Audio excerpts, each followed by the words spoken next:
चीज़ों को हमें हमेशा चयन करके चलना चाहिए। कहने का मतलब यह है कि ये नहीं कि जाते हम प्लान दिखाना शुरू हो जाए, नहीं, जाते प्लान दिखाना कभी शुरू नहीं होना, नहीं तो रिजल्ट बिल्कुल नहीं आएगा।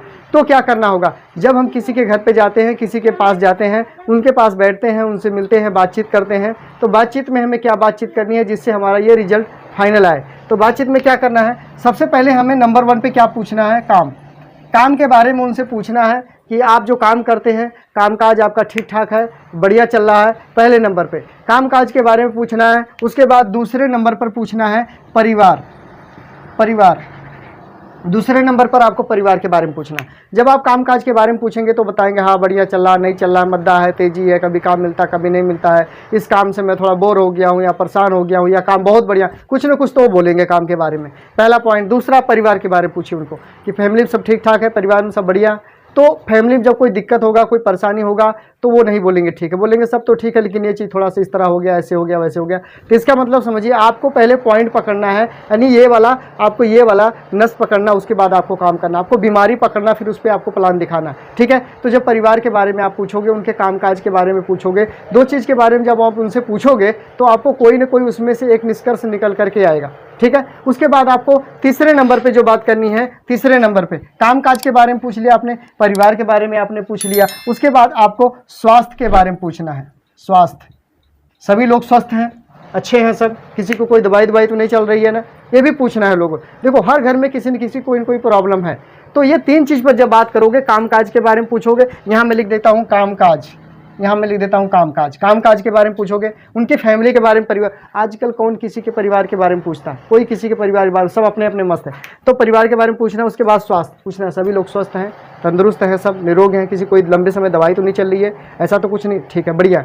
जब ये चीज़ पूछने के बाद ये सभी तीनों चीज़ें जब सही मिल जाए, ऐसा हो ही नहीं सकता, ऐसा हो ही नहीं सकता कि तीनों चीज़ सही मिले किसी के घर में। इन तीनों में से किसी न किसी जगह पर आपको फॉल्ट मिलेगा, आपको कहीं ना कहीं दिक्कत सुनाई पड़ेगी कि काम नहीं सही चल रहा, या काम में ठीक है तो परिवार में, फैमिली में ये दिक्कत, इस तरह की दिक्कत है। तो उसके बाद स्वास्थ्य की बात करेंगे, हाँ वो बीमार थे, या वो उनको दवाई चल रहा था, वो एडमिट थे, या उनको ग्लूकोज चढ़ा था, ऐसी कई सारी समस्याएं आपको सामने वाला बंदा सुनाने लग जाएगा। तो आपको 2 मिनट क्या करना है, 2 मिनट, ये काम आपको 2 मिनट से लेकर के 2 मिनट से लेकर के 5 मिनट आपको ये काम करना है। 2 से 5 मिनट में आपको क्या करना है, वहाँ पर रेपो बिल्ड करना है, मतलब उनसे आपको मेलजोल बनाना है, दोस्ती बनानी है, बातचीत करना है, व्यवहार बनाना है। उसके बाद आपको प्लान दिखाना है। हम क्या करते हैं, जाते ही प्लान शुरू कर देते हैं। प्लान हमारा लास्ट वाला पॉइंट है, उससे पहले हमें उनके साथ दोस्ती बनानी होती है, उनके साथ अपना बातचीत, अपना बात व्यवहार बनाना होता है, अपना जो है ट्यूनिंग सेट करनी होती है, उनके पॉइंट को पकड़ना होता है कि इनको ज़रूरत क्या है। यानी इन तीनों में से कोई भी ज़रूरत उनको होगी तो, अब मान लीजिए उनका कामकाज सही नहीं चल रहा है और आप स्वास्थ्य के बारे में उनको बता रहे हो, उनको पैसे के बारे में बताओ, क्योंकि काम सही नहीं चल रहा, और जब ये काम सही नहीं चलेगा तो उनको क्या चीज़ की दिक्कत होगी, तो पैसा की दिक्कत होगी। तो पैसे वाला प्लान आप दिखाइए, पैसे के बारे में बताइए। परिवार में अगर कोई दिक्कत होती है तो उनको आप बताइए परिवार में कि देखिए मेन चीज़ क्या है, पैसा है, पैसा की वजह से भी परिवार में दिक्कतें आती है। तो आप इनके बारे में, परिवार के बारे में कोई दिक्कत है तो उनको बताइए कि इस तरह से ऐसे करके सारी ये जो छोटी छोटी दिक्कतें ये सही हो सकती है।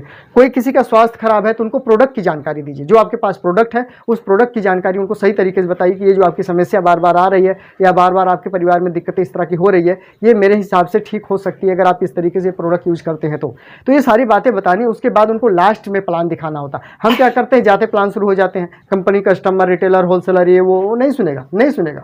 उसकी नीड को पहचानो, उसकी ज़रूरत को पहचानो, उसकी इच्छा क्या है, उसकी समस्या क्या है, उसको ज़रूरत क्या है, तो उस हिसाब से आप उनसे बात करो।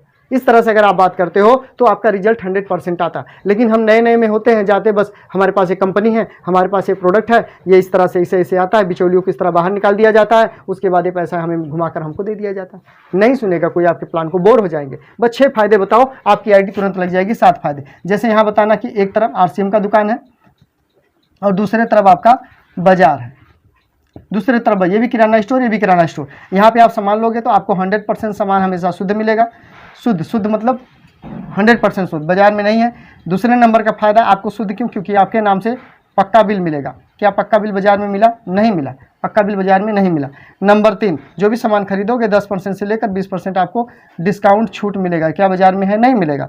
नंबर 4, जो भी सामान खरीदोगे 2% से लेकर के 22% आपके अकाउंट में परफॉर्मेंस बोनस आएगा, जो बाजार में नहीं आएगा। 5वें नंबर की बात करें तो सामान आपको कहीं भी लीजिए आपको फिक्स रेट मिलेगा। फिक्स रेट, ये भी बाजार में आपको नहीं मिला। नंबर 6, आप जो भी सामान लेंगे 1 महीने की आपको और 30 दिन की आपको गारंटी मिलेगी, जो बाजार में नहीं मिलेगी। उसके साथ साथ में जो भी प्रोडक्ट इस दुकान से आप खरीदोगे, इस दुकान से जैसे आप 3000 का सामान अगर आप खरीदते हो, आप 6 महीने खरीदोगे तो 1500 रुपये का सामान आपको बिल्कुल फ्री मिलेगा, जो बाजार में नहीं मिलता। इतने सारे फायदे हैं। आप बताओ हमें यहाँ से नुकसान झेलना चाहिए या ये दुकान को ऐसे बदल कर यहाँ से हमें फ़ायदे उठा लेना चाहिए? बस सामने वाले से पूछ लो, आपका प्लान क्लियर हो जाएगा। ज़्यादा कुछ बताना ही नहीं दुकान बदलने के बारे में। सबसे पहले दुकान बदलने की बात करें, बड़े बड़े नहीं। और इन चीज़ों को जरूर पूछें, इनको पूछेंगे तो पर्पस क्लियर हो जाएगा। सामने वाले की जरूरत क्या वो आप जान पाओगे, फिर उसे आपसे बात कर पाओगे। किसी को सर दर्द है, आप पेट दर्द की दवा दे रहे हो, नहीं सूट करेगा, बीमार हो जाएगा और उल्टा गाली दे